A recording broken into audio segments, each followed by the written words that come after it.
Good afternoon, Americans. This is your favorite alien speaking on Wednesday, May 29th, I believe. Yeah, May 29th. Me and Bubba here was a scorcher today here in Marietta, Georgia. So me and Bubba are just taking in the evening, and he's waiting for his friend the Blue Jay to come back. Anyway, wanted to do a video this afternoon or evening and call it the Mueller statement. So here it goes. Dear Americans, this is your favorite alien. Earlier this afternoon, I would say a good number of you watched now former Special Counsel Robert Mueller deliver his statement where he said that the Russia investigation is closed. And the reasons why he didn't come with any items on President Trump. And his answer is the same thing as his report says. He was handcuffed by the Constitution, and he admits it. You can't criminally charge a president. It's not that he's above the law, it's just the Constitution doesn't allow you to. The Constitution only will have one way to do it, and that's Article 2, Section 4. And that's a hard way of doing it. Now, to you people in MSNBC, CNN, ABC, and even Fox, for being pro and con, CNN and the rest of them being let's get Trump at all costs here. Well, former Special Counsel Mueller told you in his own words what his report has told you for a long time. Here's a roadmap. This was not an indictment report. It was never meant to be. And he told you that even before he went. And he also said he wouldn't testify. I don't blame him. I wouldn't testify because what are the Congress going to get out of him? His work is already done in the report. So here's the thing.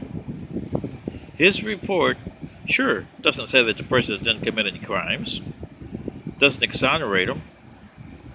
But then again, any report that you do on the president, you can't exonerate him. Because the president, no matter who he is in office, and who you put up there, you can do Kennedy, you can do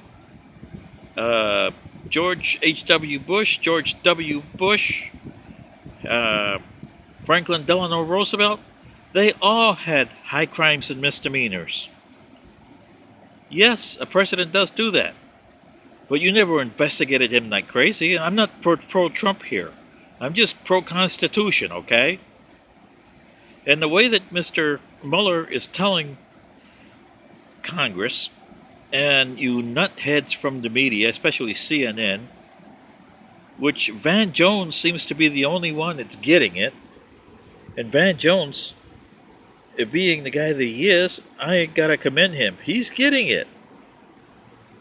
Before, he was saying things out there that were crazy, but right now, Van Jones, hey, as an alien here, I tip my cap to you because you told CNN this afternoon about Miss Pelosi and the situation she's in.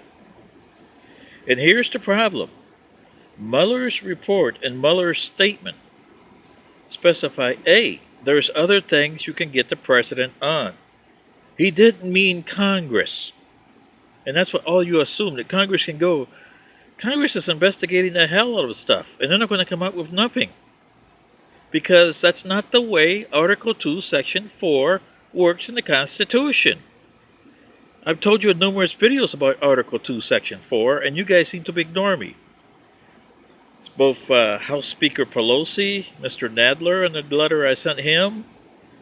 I wonder if Congressman Jackson Lee over in Texas, because I talked to one of her assistants, finally understands what I mean. If not, she can check her counterpart from the Watergate era, Congressman Brooks, Jack Brooks, that is. He knew what he was doing. And here's the problem, Congress, or House, specifically Mrs. Pelosi. Van Jones put it right. You got to look after the R with a capital R in Republic. You can't look after the Democrats' 2020 election or impeachment of President Trump. You got to look after the big R word, Republic, and how this is going to affect the Republic. I got to tip my cap to Van Jones from CNN. And here's the situation. If you wanted to go to impeachment, you needed the other arm of the government, the judiciary, and an impartial federal judge, not Republican, not Democrat, independent. For the things that I've numerously told you in other videos, and I'm not going to repeat it here because it seems to be of no avail. Number two, say you get that, and you get an impeachment articles against President Trump. What's he going to do? Number one, it'll take you a long time to get that impeachment article through. Number two, 2020 is right down the money. And the deplorables, you know that his base is going to be right behind them. You're never going to get the American people on board because you've been doing so much political stuff here that most Americans are going to be so sick of it. And you know that, House Speaker Pelosi, you know that very well. So what's it going to end up with? A, you get something on him which forces him to get off the race. B, he stays in the race, and you come up with articles of impeachment, which then he resigns. C, whoever takes over the office, Democrat or Republican, has going to be a lot of bad things on this desk. Trump things that's going to disrail the Republic.